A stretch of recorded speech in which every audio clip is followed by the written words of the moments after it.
ขอนอบน้อมแด่พระผู้มีพระภาคเจ้าพระองค์นั้นซึ่งเป็นผู้ไกลจากกิเลสตรัสรู้ชอบได้โดยพระองค์เองสวัสดีครับท่านผู้ฟังที่เคารพครับท่านผู้ฟังกำลังรับฟังรายการศึกษาธรรมนำสุขมีแสดงให้ท่านผู้ฟังทุกวันเสาร์ตั้งแต่เวลา 15 นาฬิกาถึง 16 นาฬิกาดำเนินรายการโดยกระผมพันเอกธนัทเดชะมีอาจารย์สุรภาเดชะเป็นผู้ร่วมรายการวันนี้เราได้นำมัตตปิฎกฉบับมมร.เล่มที่ 31 มาศึกษากัน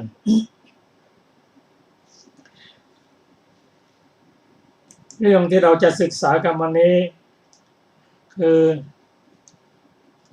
สังยุตตนิกาย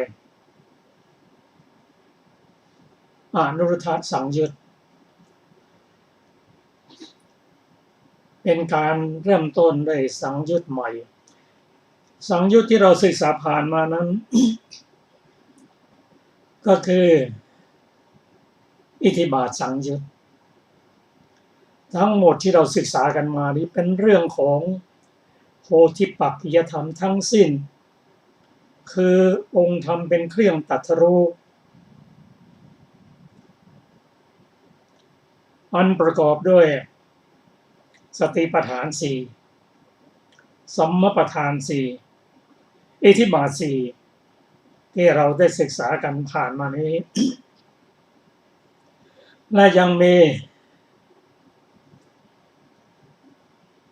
อินทรีย์ห้าพละห้าโพชฌงค์เจ็ดและมรรคดวงแปดเป็นองค์ธรรมแห่งการตรัสรู้ความสุขุมลุ่มลึกนั้นมีมากมายแม้แต่ละหัวข้อแต่ละเรื่องที่เราศึกษาผ่านมานั้นเราคงจะต้องศึกษา ในด้านปริยัติจนเข้าใจ อาจจะใช้เวลาหลายเที่ยวก็ได้ถามว่าจะจบเมื่อไหร่จบเมื่อตรัสรู้นั่นแหละตรัสรู้นั้นจะจบจริงๆต้องปัญญาในระดับอรหัตตมรรคเป็นอรหันตบุคคลเป็นอเสขบุคคลและนอกจากนั้นก็ยังต้องศึกษาทั้งนั้น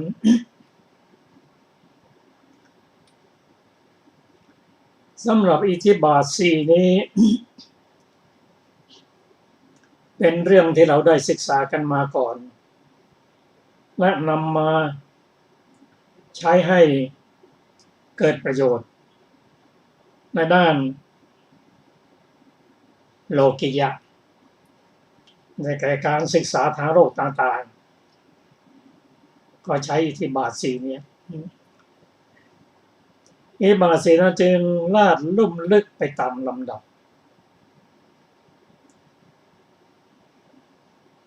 มีทั้งศึกษาเพื่อการแสดงฤทธิ์เรียกว่าอิทธิ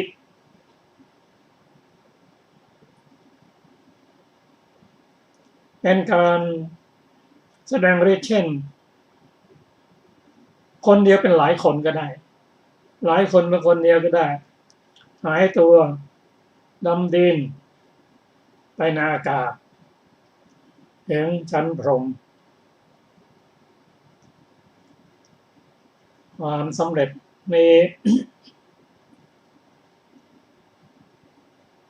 จะต้องใช้ความเพียรมากมายโดยเฉพาะฉันทะมันประกอบด้วยสมาธิคือสัมผัสที่เกิดขึ้นคือสมาธิที่เกิดขึ้นโดยอาศัยฉันทะนั้นเรียกว่าฉันทะสมาธิและ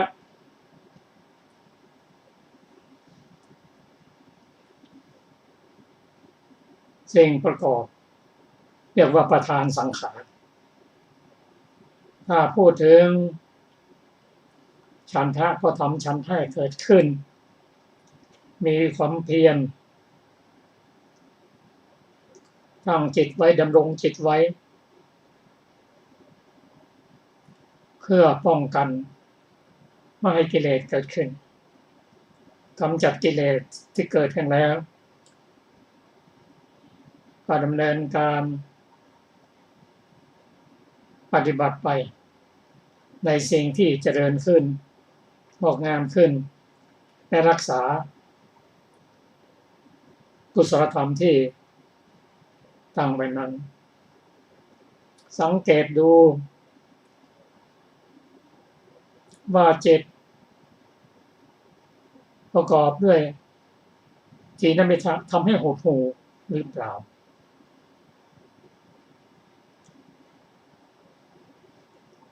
จิตฟุ้งซ่านไปในภายนอกได้แก่ยังเกี่ยวข้องอยู่กับกามคุณหรือเปล่าจึงเป็นธรรมที่ละเอียด นอกจากนั้นสมาธิที่อาศัยฉันทะเกิดขึ้นนั้นก็พิจารณาโดยเฉพาะการพิจารณาร่างกาย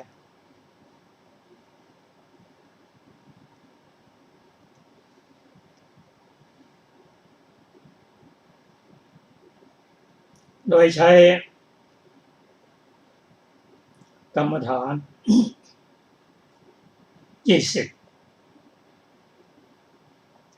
20ในทวิงในพระสูตรที่ว่า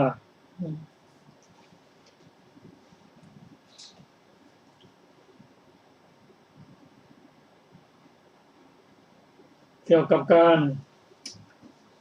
ศึกษาเริ่มต้นตั้งแต่ ปัญจ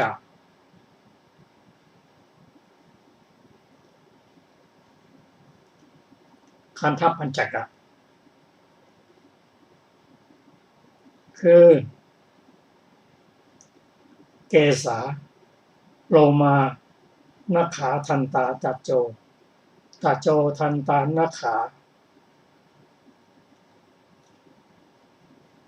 โลมาเกสาศึกษาท่องอย่างนี้จนคล่องทั้งภาษาบาลีใช้เวลา15 วันในทวัตติงสาคาระในเล่มที่39ท่านพิจารณาอย่างนี้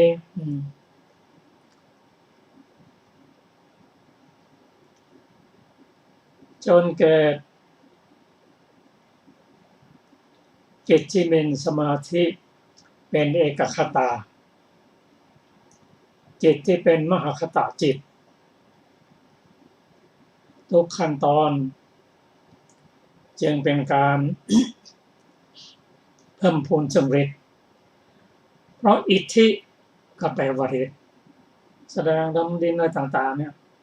เรียกว่าอิทธิส่วนอิทธิบาทมันเป็นบาทมันก็เป็นวิธีการเป็นมรรคเป็นทางที่ทำให้เกิดฤทธิ์นั้นได้ทั้งฤทธิ์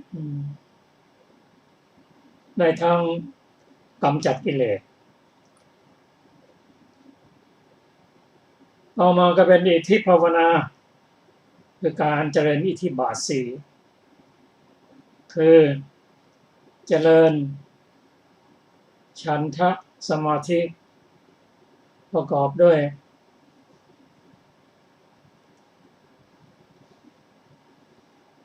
องค์ประกอบที่สำคัญ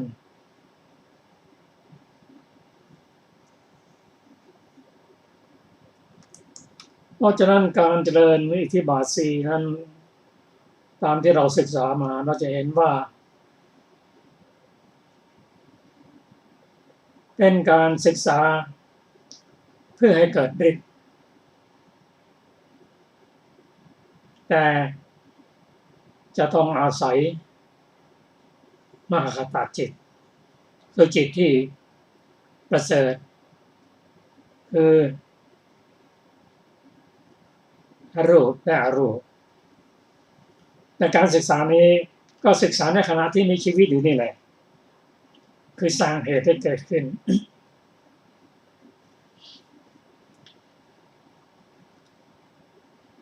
ได้ทางเจโตวิมุตติและปัญญาวิมุตติส่วนเจโตวิมุตตินั้นท่านก็พิจารณาปฏิบัติในด้านสมาธิตามลำดับจนได้ฌานตามลำดับขณะที่ได้ฌานนั้นก็เป็นเหตุให้เกิดฤทธิ์แล้วและฌานนั้นก็ยังเป็นการกดข่มนิวรณ์5คือการมฉันทะพยาปาทะทีนามิทะอุทธัจจะกุกุจจะจึงไม่ต้องสงสัยว่าการเจริญอิทธิบาท4นั้นหวังได้2 อย่างคือเป็นพระอรหันตบุคคลหรือไม่ก็เป็นพระอนาคามีเพราะทำสังโยชน์เบื้องต่ำ5ให้หมดไปแล้ว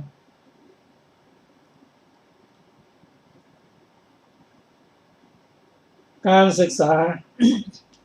เป็นไปตามลำดับขั้นว่ามา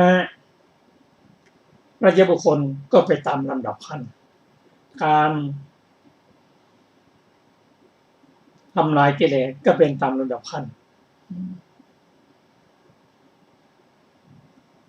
ถ้าถามว่าการเจริญอิทธิบาท4นี้หวังได้2 อย่างคือเป็นพระอรหันต์หรือเป็นพระอนาคามีแล้วก็พระโสดาบันพระสกทาคามีไม่ได้ผ่านหรือบอกผ่านเพราะ การเจริญอิบาสีนี้เราสังเกตเห็นว่าใช้นิวรณ์ห้าเป็นอารมณ์เป็นกรรมฐานนิวรณ์ห้านั้นจะทำให้หมดไปด้วยอรหัตตมรรค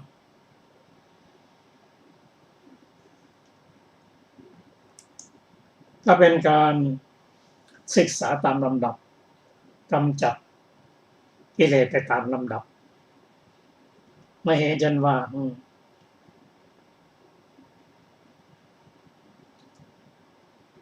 เพื่อไม่ต้องประคองจิตจนเกินไปโดยเฉพาะในเรื่องของจิตโหดหู่ซึ่งมีถีนมนะถีนมิทะประกอบด้วยได้ไม่ให้จิตฟุ้งซ่าน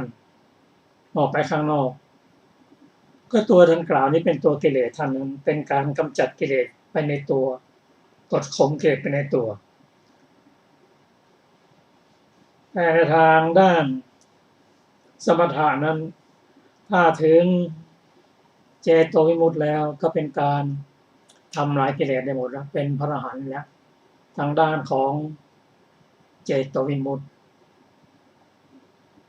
ส่วนในด้านหนึ่งใช้สมาธิเป็นฐาน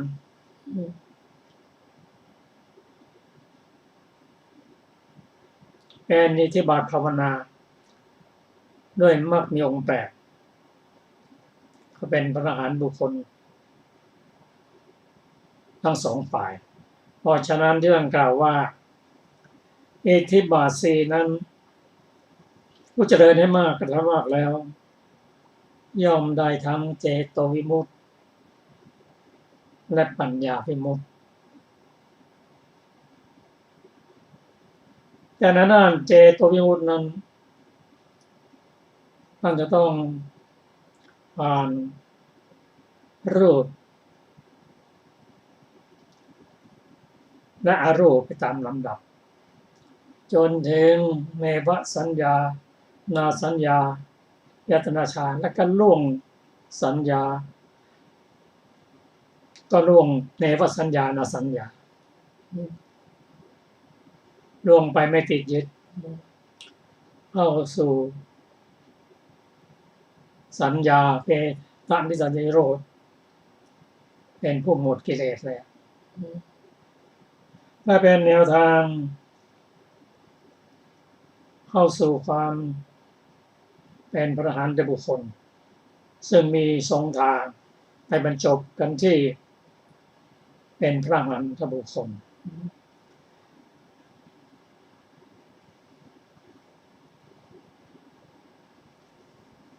สำหรับอิทธิบาทสี่นั้น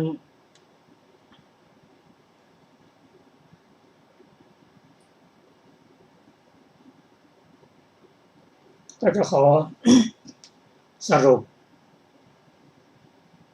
ว่าโดยอิทธิบาทกับประธานสังขารประธานสังขารนั่นคืออะไรก็คือตัวฉันทะทั้งหมดฉันทะวิริยะจิตตะวิมังสาส่วนใดส่วนหนึ่งนั้น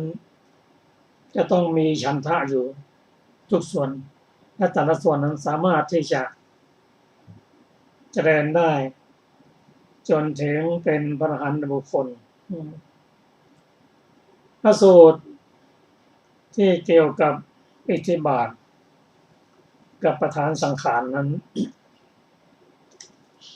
พระพุทธเจ้าตรัสว่าถ้าภิกษุอาศัยฉันทะแล้วฉันทะนั้นเป็นตัวเจตสิกประกอบกับจิตได้เป็นบางส่วนเป็นอยู่ในปิณกะเจตสิกสมาธิที่อาศัยฉันทะนั้นเรียกว่าฉันทะสมาธิอันนี้เป็นฉันทะสมาธิ แต่ประธานสังขารนั้นก็คือยังฉันทะให้เกิดพยายามปรารภความเพียรประคองจิตไว้ตั้งจิตไว้เพื่อไม่ให้บาปอกุศลที่ยังไม่เกิดให้เกิดขึ้นเพื่อละบาปอกุศลที่เกิดแล้วเพื่อให้กุศลที่ยังไม่เกิดให้เกิดขึ้นและอนุรักษ์ให้ตั้งอยู่ในความในกุศลนั้นไม่ให้เลือนหายไปให้เจริญยิ่งขึ้นไป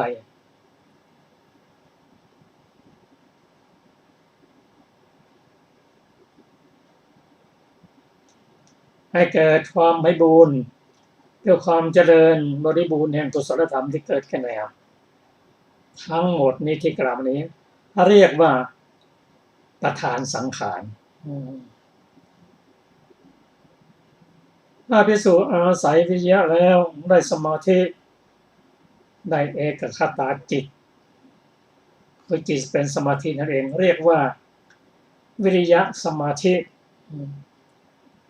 นี้เป็นวิริยะสมาธิต่อไปก็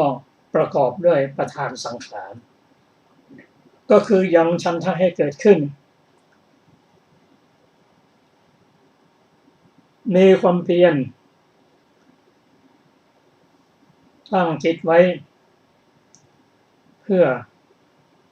ป้องกันอกุศลกำจัดอกุศลที่เกิดขึ้นแล้วสร้าง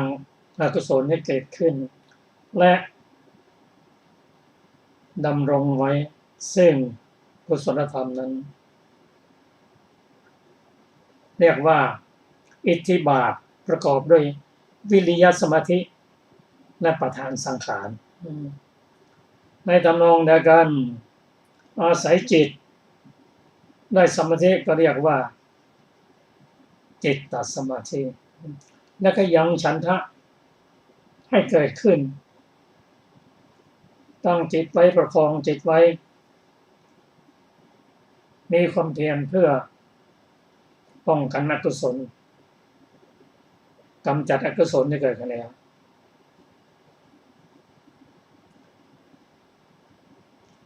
ยังกุศลที่เกิดขึ้นพยายามรักษากุศลธรรมให้ดำเนินอยู่เจริญอยู่นี่เรียกว่าประธานสังขารในวิมังสาก็เช่นเดียวกันท่านผู้ฟังที่เคารพ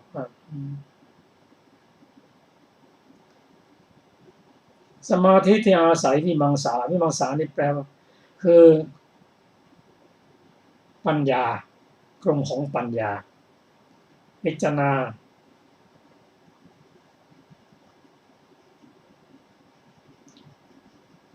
ถึงแม้จะ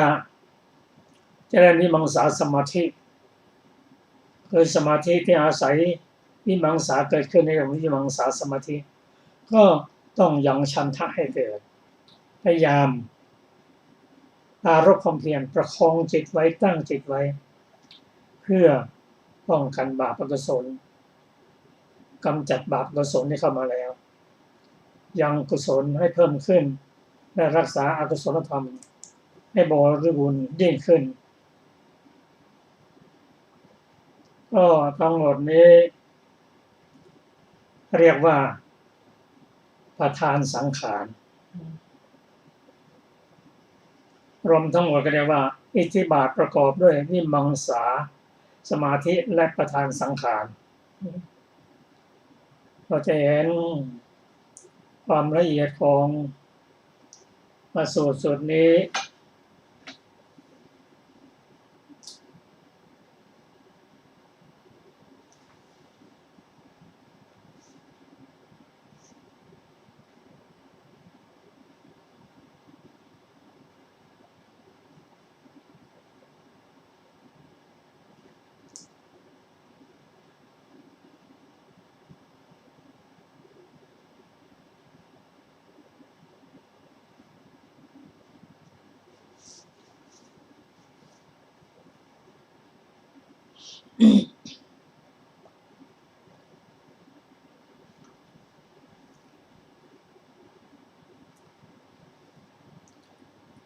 เพื่อสรุป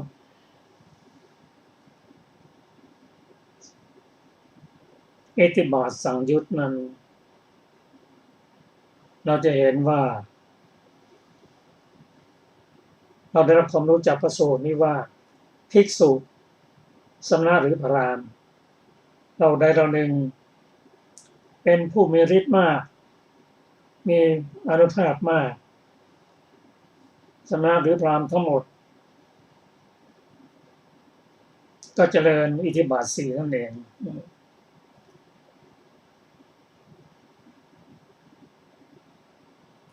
ท่านมหาโมคคัลลานะท่านเป็นผู้มีฤทธิ์มากแสดงฤทธิ์ได้มากเพราะท่านเจริญอิทธิบาท4สรุปแล้วอิทธิบาท4นั้นที่เราศึกษามานั้นเราจะน้อมนำมาพิจารณาเพื่อประโยชน์ได้ทั้งทางโลกและทางธรรมทั้งทางด้านโลกิยะและโลกุตระผู้ปรารถนาจะอายุยืนก็ตามปรารถนาความสำเร็จก็ตามย่อมมาใส่อิทธิบาท4ทั้งสิ้นครับเราจะมาศึกษากันในโอกาสต่อไปวันนี้เรามาศึกษากันเรื่องอนุรุทธะสังยุตเป็นเรื่องเกี่ยวกับการปฏิบัติธรรมของท่านอนุรุทธะท่านอนุรุทธะนั้นเป็นผู้ที่มีฤทธิ์มากทางด้านเป็นพระอรหันต์ทางปัญญาวิมุตติและเจโตวิมุตติท่านใช้สัญญาเวทนิสนิโรธนั้นเป็นที่พักกายพักใจของท่าน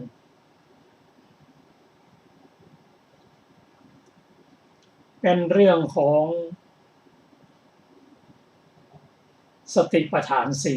4ก็อยู่ในโพธิปักขิยธรรม37นั่นแหละเราจะมาศึกษาในรายละเอียดกันก็ขอเชิญอาจารย์ศิรพานำพระสูตรที่ศึกษากันมาให้ศึกษากันต่อสวัสดีค่ะฟังที่เคารพทุกท่าน ขออภัยพระสูตรที่เราจะศึกษาต่อในวันนี้เริ่มต้นด้วยตติยกันตกีสูตรการบรรลุภาวะแห่งมหาอภิญญาสาเกตนิทานครั้นแล้วท่านพระสารีบุตรได้ถามท่านพระอนุรุทธะว่าท่านอนุรุทธะบรรลุภาวะแห่งมหาอภิญญาเพราะได้เจริญได้กระทำให้มากซึ่งธรรมเหล่านั้นท่านพระอนุรุทธะตอบว่าดูก่อนท่านผู้มีอายุผมบรรลุภาวะแห่งมหาอภิญญาเพราะได้เจริญได้กระทำให้มากซึ่งสติปัฏฐาน4สติปัฏฐาน4เป็นไฉนผมย่อมพิจารณาเห็นกายในกายอยู่ย่อมพิจารณาเห็นเวทนาในเวทนาอยู่ย่อมพิจารณาเห็นจิตในจิตอยู่ย่อมพิจารณาเห็นธรรมในธรรมอยู่มีความเพียรมีสัมปชัญญะมีสติกำจัดอภิชฌาและโทมนัสในโลกเสียได้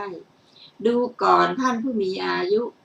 ผมบรรลุภาวะแห่งมหาอภิญญาเพราะได้เจริญได้กระทำให้มากซึ่งสติปัฏฐาน4เหล่านี้แลอันหนึ่งเพราะได้เจริญได้กระทำให้มากซึ่งสติปัฏฐาน4เหล่านี้ผมจึงรู้โลกพันหนึ่งจบตติยกันตกีสูตรที่6ต่อไปเป็นตัณหักขยสูตรเจริญสติปัฏฐานเพื่อความสิ้นตัณหาสาวัตถีนิทานหน้าที่นั้นแลท่านพระอนุรุทธะเรียกภิกษุทั้งหลายมาแล้วได้กล่าวว่าดูก่อนผู้มีอายุทั้งหลายสติปัฏฐาน4เหล่านี้อันบุคคลเจริญแล้วกระทำให้มากแล้วย่อมเป็นไปเพื่อความสิ้นตัณหาสติปัฏฐาน4เป็นไฉนภิกษุในธรรมวินัยนี้ย่อมพิจารณาเห็นกายในกายอยู่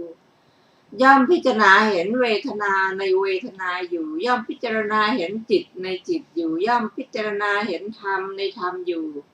มีความเพียรมีสัมปชัญญะมีสติกำจัดอภิชฌาและโทมนัสในโลกเสียได้ดูก่อนท่านผู้มีอายุทั้งหลายสติปัฏฐาน4เหล่านี้แลอันบุคคลเจริญแล้วกระทำให้มากแล้วย่อมเป็นไปเพื่อความสิ้นตัณหา จบตัณหักขยสูตรที่ 7มีอรรถกถาตั้งแต่ปฐมกันตกีสูตรที่ 4เป็นต้นคำว่านักกันตะกีวานคือในป่าขนุนใหญ่ในตติยกันตกีตสูตรที่ 6ท่านแสดงธรรมเป็นเครื่องอยู่เป็นนิจของพระเถระด้วยคำว่าโลก1,000นี้จริงอยู่พระเถระล้างหน้าแต่เช้าตรู่แล้วก็มาระลึกถึงพันกับในอดีตและอนาคตแต่ในปัจจุบันมาสู่คลองแห่งการคำนึงมีจำนวน 10,000 จักรวาลตัณหักขยสูตรที่ 7เนื้อความตื้นทั้งนั้นแหละก็จบอรรถกถาของปฐมกันตกีสูตรที่ 4เป็นต้นต่อไปจะเป็นสละลาคารสูตรภิกษุผู้เจริญสติปัฏฐานไม่ลาสิกขาสมัยหนึ่งท่านอนุรุทธะอยู่ณสละลาคารใกล้กรุงสาวัตถีณที่นั้นแลท่านพระอนุรุทธะเรียกภิกษุทั้งหลายมาแล้วได้กล่าวว่าดูก่อนผู้มีอายุทั้งหลายเปรียบเหมือนแม่น้ำคงคาไหลไปสู่ทิศปราจีนหลั่งไปสู่ทิศปราจีนบ่าไปสู่ทิศปราจีนเมื่อเป็นเช่นนั้นหมู่มหาชนถือเอาจอบและตะกร้ามาด้วยประสงค์ว่าจะทดแม่น้ำคงคาให้ไหลกลับหลั่งกลับบากลับดังนี้ท่านทั้งหลายจะสำคัญความข้อนั้นเป็นไฉนหมู่มหาชนนั้นจะพึงทดน้ำคงคาให้ไหลกลับหลั่งกลับบากลับได้บ้างหรือภิกษุเหล่านั้นตอบว่าไม่ได้ขอรับท่านอนุรุทธะเพราะเหตุไรภิกษุตอบว่าเพราะการที่จะทดแม่น้ำคงคาอันไหลไปสู่ทิศปราจีนหลั่งไปสู่ทิศปราจีน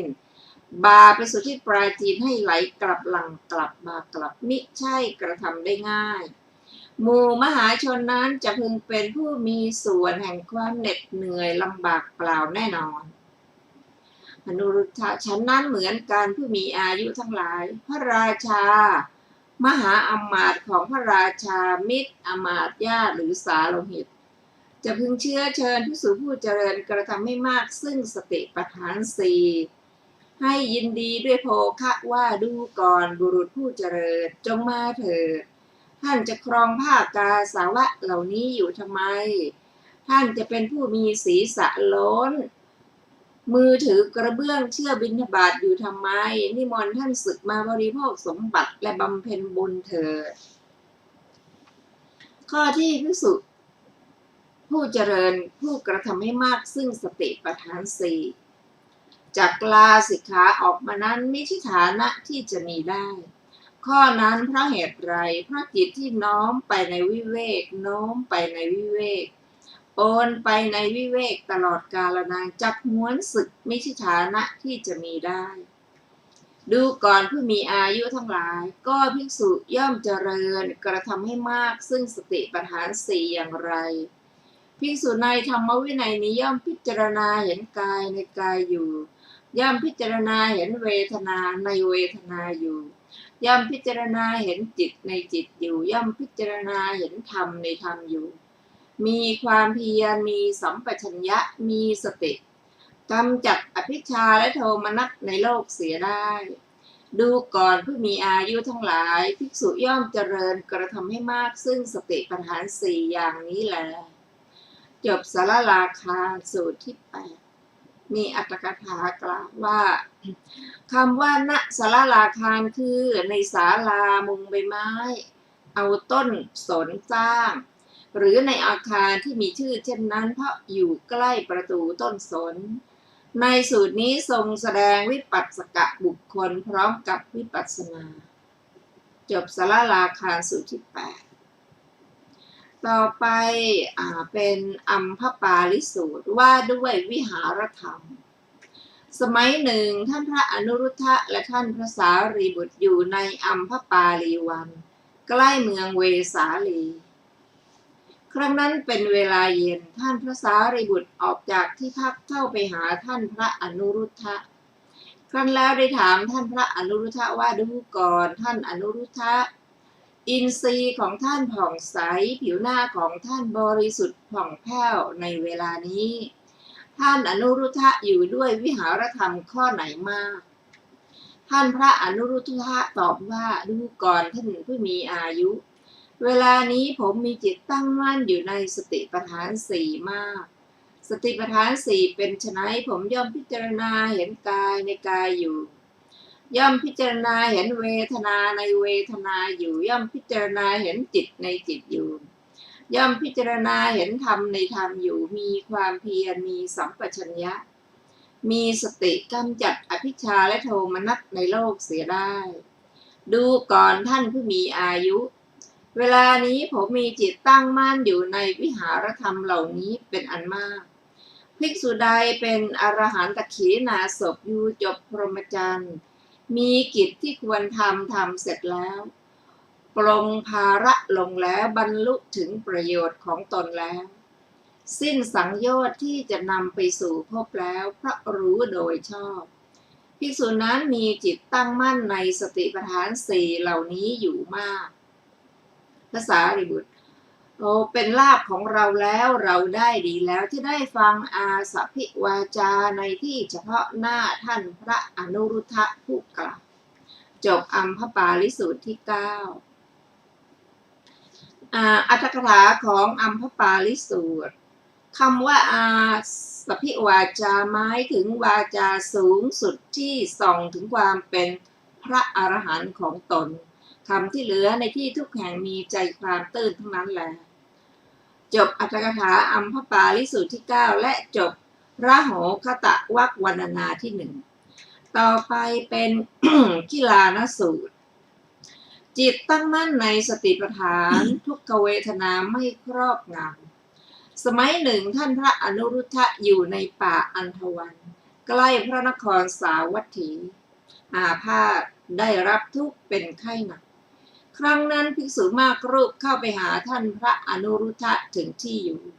ครั้นแล้วได้ถามท่านพระอนุรุทธะว่าท่านอนุรุทธะอยู่ด้วยวิหารธรรมข้อไหนทุกขเวทนาในสรีระกายที่บังเกิดขึ้นจึงไม่ครอบงำจิตท่านพระอนุรุทธะตอบว่าดูก่อนผู้มีอายุทั้งหลายเรามีจิตตั้งมั่นอยู่ในสติปัฏฐานสี่ทุกขเวทนาในสรีระที่บังเกิดขึ้นจึงไม่ครอบงำจิตสติปัฏฐานสี่เป็นไฉนเราย่อมพิจารณาเห็นกายในกายอยู่ย่อมพิจารณาเห็นเวทนาในเวทนาอยู่ย่อมพิจารณาเห็นจิตในจิตอยู่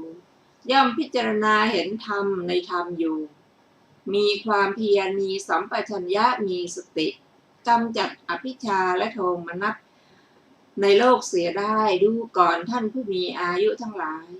เรามีจิตตั้งมั่นอยู่ในสติปัฏฐานสี่เหล่านี้แลทุกขเวทนาในสรีระที่บังเกิดขึ้นจึงไม่ครอบงำจิตจบกิลานสูตรที่ 10และจบระโหคตวรรคที่ 1พระสูตรในวรรคนี้ที่เราได้ศึกษาการมีทั้งหมดด้วยกัน10สูตรด้วยกันพร้อมทั้งอัตถกถาต่อไปเราจะได้ศึกษาทุติยวรรคที่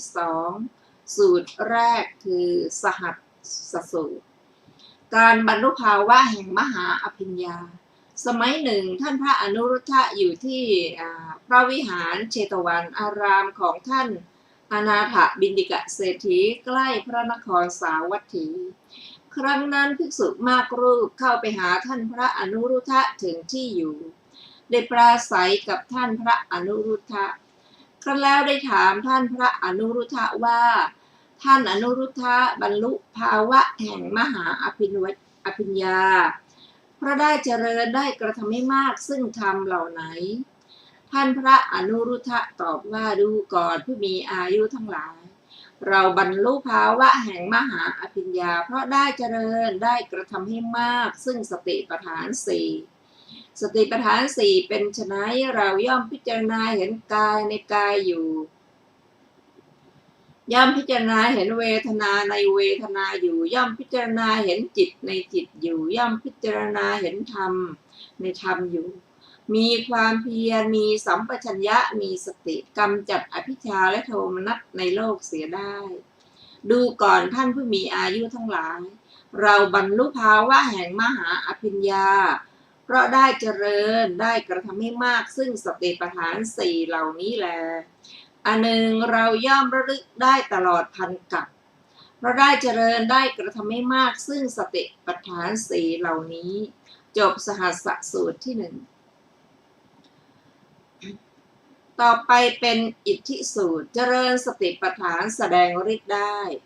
ดูก่อนผู้มีอายุทั้งหลายอันหนึ่งเราย่อมแสดงฤทธิ์ได้หลายอย่างคือคนเดียวเป็นหลายคนก็ได้และอื่นๆใช้อำนาจทางกายไปตลอดพรหมโลกก็ได้เพราะได้เจริญได้กระทำให้มากซึ่งสติปัฏฐานสี่เหล่านี้จบอิทธิสูตรที่สองต่อไปเป็นทิพสูตรว่าด้วยเสียงสองชนิดดูก่อนผู้มีอายุทั้งหลายอันหนึ่งเราย่อมได้ยินเสียงสองชนิดคือ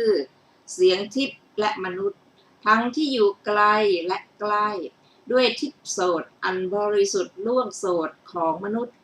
เพราะได้เจริญได้กระทำให้มากซึ่งสติปัฏฐานสี่เหล่านี้จบทิพสูตรที่สามต่อไปเป็นเจโตปริจจสูตรว่าด้วยการกำหนดรู้ใจผู้อื่นดูก่อนผู้มีอายุทั้งหลายอันหนึ่งเราย่อมกำหนดรู้ใจของสัตว์อื่นของบุคคลอื่นด้วยใจคือจิตมีราคะก็รู้ว่าจิตมีราคะจิตหลุดพ้นก็รู้ว่าจิตหลุดพ้นเพราะได้เจริญได้กระทำให้มากซึ่งสติปัฏฐานสี่เหล่านี้จบเจโตปริจจสูตรที่สี่ต่อไปเป็นฐานาฐานะสูตรว่าด้วยการรู้ฐานะและอฐานะดูก่อนผู้มีอายุทั้งหลายอันหนึ่งเราย่อมรู้ฐานะโดยความเป็นฐานะและอฐานะโดยความเป็นอฐานะตามความเป็นจริงเพราะได้เจริญได้กระทำให้มากซึ่งสติปัฏฐานสี่เหล่านี้จบฐานาฐานะสูตรที่ห้าต่อไปเป็นวิปากสูตรว่าด้วยการรู้วิบากของกรรมดูก่อนผู้มีอายุทั้งหลายอันหนึ่งเราย่อมรู้วิบากของการกระทำกรรมทั้งที่เป็นอดีตอนาคตและปัจจุบันโดยฐานะโดยเหตุตามความเป็นจริงเพราะได้เจริญได้กระทำให้มากซึ่งสติปัฏฐานสี่เหล่านี้จบวิปากสูตรที่หก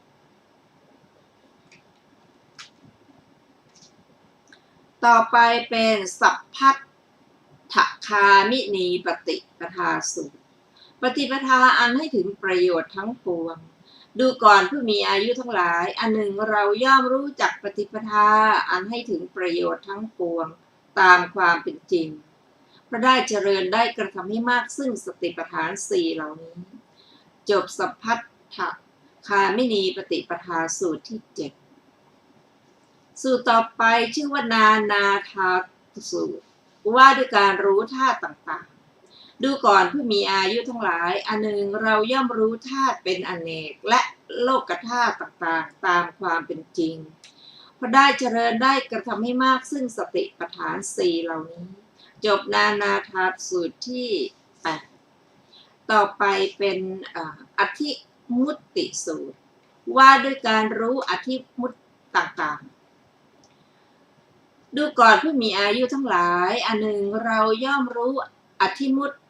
อันเป็นต่างๆการของสัตว์ทั้งหลายตามความเป็นจริงเพราะได้เจริญได้กระทำให้มากซึ่งสติปัฏฐานสี่เหล่านี้จบอธิมุตสูตรที่เก้าต่อไปเป็นอินทริยสูตรว่าด้วยการรู้ความยิ่งหย่อนแห่งอินทรีย์ดูก่อนผู้มีอายุทั้งหลายอันหนึ่งเราย่อมรู้ความยิ่งและหย่อนแห่งอินทรีย์ของสัตว์อื่นของบุคคลอื่นตามความเป็นจริงเพราะได้เจริญได้กระทำให้มากซึ่งสติปัฏฐานสี่เหล่านี้จบอินทริยสูตรที่สิบต่อไปเป็นสังกิเลสสูตรว่าด้วยความรู้ความเศร้าหมองความผ่องแผ้วดูก่อนผู้มีอายุทั้งหลายอันหนึ่งเราย่อมรู้ความเศร้าหมองความผ่องแผ้วความออกแห่งฌานวิโมกข์สมาธิและสมาบัติตามความเป็นจริงเพ เพราะได้เจริญได้กระทำให้มากซึ่งสติปัฏฐานสี่เหล่านี้จบสังกิเลสสูตรที่11ต่อไปเป็นปฐมวิชาสูตรว่าด้วยการระลึกชาติได้ดูก่อนผู้มีอายุทั้งหลายอันหนึ่งเราย่อมระลึกถึงชาติก่อนได้เป็นอันมากคือระลึกได้ชาติหนึ่งบ้าง2 ชาติบ้างและอื่นๆเราย่อมระลึกถึงชาติก่อนได้เป็นอันมากพร้อมทั้งอาการพร้อมทั้งอุเทศด้วยประการชนี้เพราะได้เจริญได้กระทำให้มากซึ่งสติปัฏฐานสี่เหล่านี้จบปฐมวิชาสูตรที่12ต่อไปเป็นทุติยวิชาสูตรว่าด้วยการเห็นจุติและอุบัติดูก่อนท่านผู้มีอายุทั้งหลายอันหนึ่งเราย่อมเห็นหมู่สัตว์ที่กำลังจุติกำลังอุบัติและอื่นๆด้วยทิพจักษุและบริสุทธิ์อันบริสุทธิ์ล่วงจักษุของมนุษย์ย่อมรู้ชัดซึ่งหมู่สัตว์ผู้เป็นไปตามกรรมและอื่นๆเพราะได้เจริญได้กระทำให้มากซึ่งสติปัฏฐานสี่เหล่านี้จบทุติยวิชาสูตรที่13ต่อไปเป็นตติยวิชาสูตรว่าด้วยการทำอาสวะให้สิ้นไปดูก่อนผู้มีอายุทั้งหลายอันหนึ่งเราย่อมกระทำให้แจ้งซึ่งเจโตวิมุตติปัญญาวิมุตติอันหาอาสวะมิได้เพราะอาสวะทั้งหลายสิ้นไปด้วยปัญญาอันยิ่งเองในปัจจุบันเข้าถึงอยู่เพราะได้เจริญได้กระทำให้มากซึ่งสติปัฏฐานสี่เหล่านี้จบตติยวิชาสูตรที่14และจบทุติยวรรคที่2และจบอนุรุทธสังยุตอรรถกถาของทุติยวรรคที่2พระเถระปฏิญาณทศพลยานด้วยคำเป็นต้นว่าฐานะโดยความเป็นฐานะก็ทศพลยานนี้พวกสาวกมีหรือไม่มีเป็นบางส่วนแต่สำหรับพระสัมพันยูพุทธเจ้าทั้งหลายขออภัยแต่สำหรับพระสัพพันยูพุทธเจ้าทั้งหลายทศพลยานนี้มีครบบริบูรณ์ด้วยอาการทุกอย่างแลจบอรรถกถาอนุรุทธสังยุตรวมพระสูตรในวรรคนี้มีทั้งหมดด้วยกัน14สูตร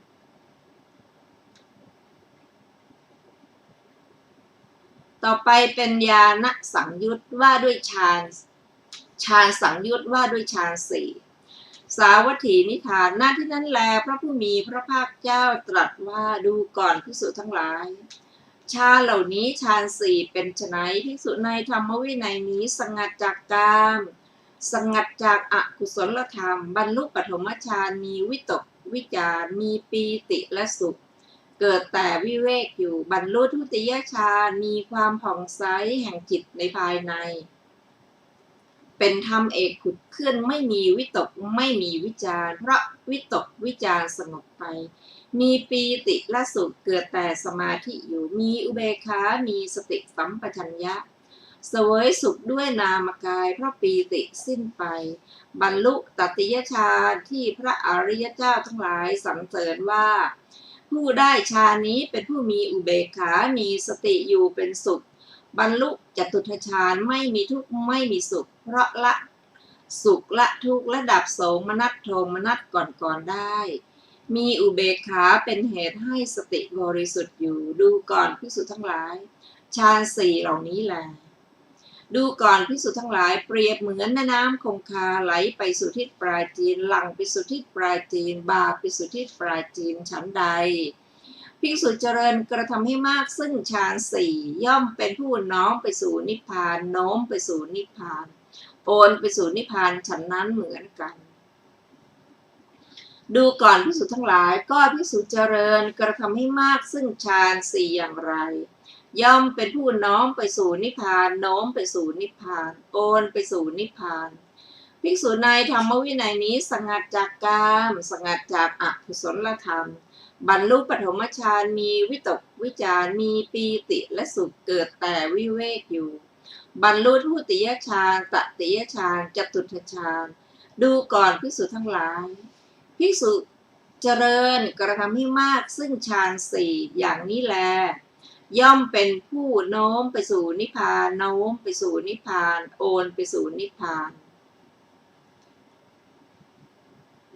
ดูก่อนภิกษุทั้งหลาย สังโยชน์อันเป็นส่วนเบื้องบนห้าเหล่านี้ สังโยชน์อันเป็นส่วนเบื้องบนห้าเป็นไฉนคือ รูปราคะอรูปราคะมานะอุทธัจจะอวิชชาสังโยชน์อันเป็นส่วนเบื้องบนห้าเหล่านี้แลดูก่อนภิกษุทั้งหลายฌานสี่อันภิกษุพึงเจริญเพื่อความรู้ยิ่งเพื่อกำหนดรู้เพื่อความสิ้นไปเพื่อละสังโยชน์อันเป็นส่วนเบื้องบนห้าเหล่านี้ฌานห้าเป็นไฉนภิกษุในธรรมวินัยนี้สงัดจากกามสงัดจากอกุศลธรรมบรรลุปฐมฌานมีวิตกวิจารมีปีติและสุขเกิดแต่วิเวกอยู่บรรลุทุติยฌานตติยฌานจตุตฌานดูก่อนภิกษุทั้งหลายฌานสี่อันภิกษุพึงเจริญเพื่อความรู้ยิ่งเพื่อกำหนดรู้เพื่อความสิ้นไปเพื่อละสังโยชน์อันเป็นส่วนเบื้องบนห้าเหล่านี้แลคังคาปยานพึงขยายเนื้อความญาณสังวุตตลอดถึงบาลีไปจนถึงความแสวงหาเหมือนมรรคสังยุตจบญาณสังยุตไม่มีอรรถกถานะคะในญาณสังยุตฌานสังยุตอานาปานสังยุตเอกธรรมวรรคที่หนึ่งเอกธรรมสูตรว่าด้วยอานาปานสติกรุงสาวัตถีพระผู้มีพระภาคเจ้าตรัสว่าดูก่อนภิกษุทั้งหลายทำอันหนึ่งอันภิกษุเจริญแล้วกระทำให้มากแล้วย่อมมีผลมากมีอานิสงส์มากทำอันหนึ่งเป็นไฉนคืออานาปานสติดูก่อนภิกษุทั้งหลายอานาปานสติอันภิกษุเจริญแล้วกระทำให้มากแล้วอย่างไร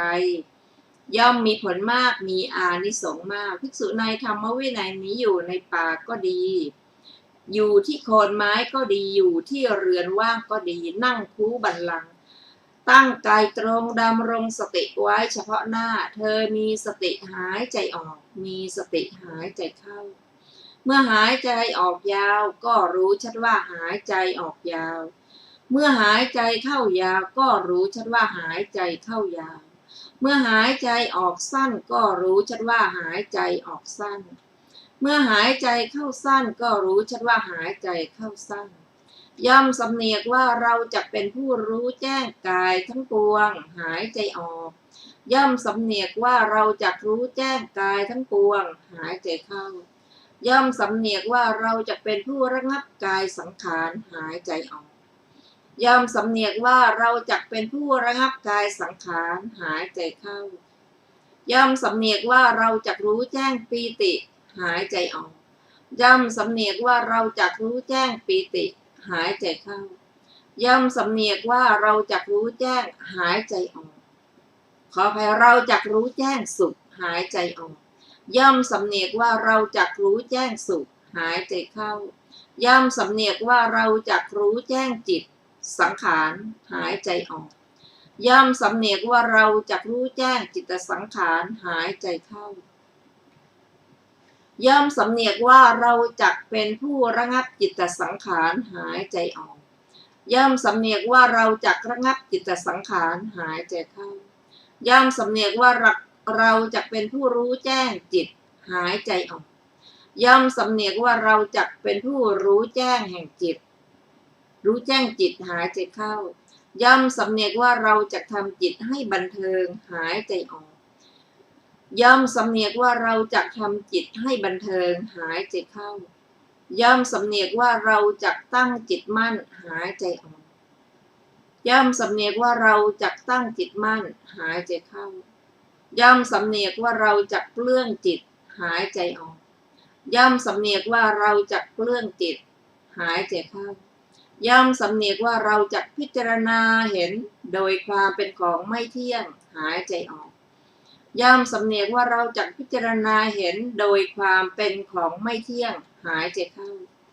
ย่อมสำเนียกว่าจะพิจารณาเห็นโดยความคลายกำหนัดหายใจออกย่อมสำเนียกว่าเราจะพิจารณาเห็นโดยความคลายกำหนัดหายใจเข้าย่อมสำเนียกว่าเราจะพิจารณาเห็นโดยความดับหายใจออกย่อมสำเนียกว่าเราจะพิจารณาเห็นโดยความดับหายใจเข้า ย่อมสำเนียกว่าเราจะพิจารณาเห็นโดยความสละคืนหายใจออกย่อมสำเนียกว่าเราจะพิจารณาเห็นความสละคืนหายใจเข้าดูก่อนภิกษุทั้งหลายอานาปานสติอันภิกษุเจริญแล้วกระทำให้มากแล้วอย่างนี้ย่อมมีผลมากมีอานิสงส์มากจบเอกธรรมสูตรที่ 1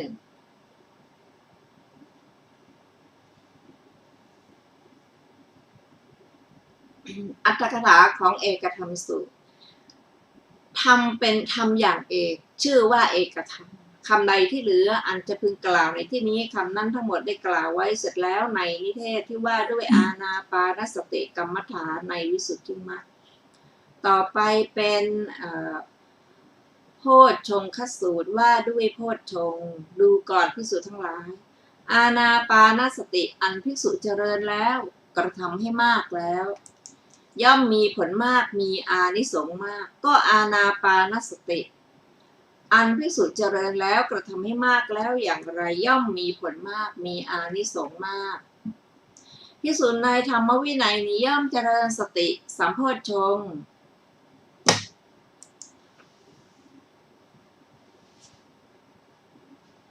อันสหรคตด้วยอานาปานสติอาศัยวิเวกอาศัยวิราคะอาศัยนิโรธน้อมไปในการสละย่อมเจริญธรรมวิตยะสัมโพชฌงค์วิริยะสัมโพชฌงค์ปีติสัมโพชฌงค์ปัสสัทธิสัมโพชฌงค์สมาธิสัมโพชฌงค์อุเบกขาสัมโพชฌงค์อันสหรคตด้วยอานาปานสติอาศัยวิเวกอาศัยวิราคะอาศัยนิโรธน้อมไปในการสละดูก่อนภิกษุทั้งหลายอานาปานสติอันภิกษุผู้เจริญแล้วกระทำให้มากแล้วอย่างนี้ย่อมมีผลมีอานิสงส์มากจบโพชฌงคสูตรที่ 2ต่อไปเป็นสุทธิกะสูตรวิธีเจริญอานาปานสติดูก่อนภิกษุทั้งหลายอานาปานสติอันภิกษุเจริญแล้วกระทำให้มากแล้วย่อมมีผลมากมีอานิสงส์มากก็อานาปานสติอันภิกษุเจริญแล้วกระทำให้มากแล้วอย่างไรย่อมมีผลมากมีอานิสงส์มากภิกษุในธรรมวินัยนี้อยู่ในป่าก็ดีอยู่ที่โคนไม้ก็ดีอยู่ที่เรือนว่างก็ดีนั่งคูบัลลังก์ตั้งกายตรงดำรงสติไว้เฉพาะหน้าเธอมีสติหายใจออกมีสติหายใจเข้าพึงขยายเนื้อความให้พิสดารตลอดถึงย่อมสำเนียกว่าเราจักเป็นผู้พิจารณาเห็นโดยความสละคืนหายใจออกย่อมสำเนียกว่าเราจักเป็นผู้พิจารณาเห็นโดยความสละคืนหายใจเข้าดูก่อนภิกษุทั้งหลายอานาปานสติอันภิกษุเจริญแล้วกระทำให้มากแล้วอย่างนี้แลย่อมมีผลมากมีอานิสงส์มากจบสุทธิกะสูตรที่ 3ท่านฟังที่เคารพค่ะวันนี้รายการศึกษาธรรมนำสุขก็ได้หมดเวลาลงแล้วนะคะเราจะได้มาศึกษาต่อกันอีกในวันศุกร์หน้าเวลา 14 นาฬิกาเป็นต้นไปขอบพระคุณท่านผู้ฟังทุกท่านที่ได้ร่วมศึกษาด้วยกัน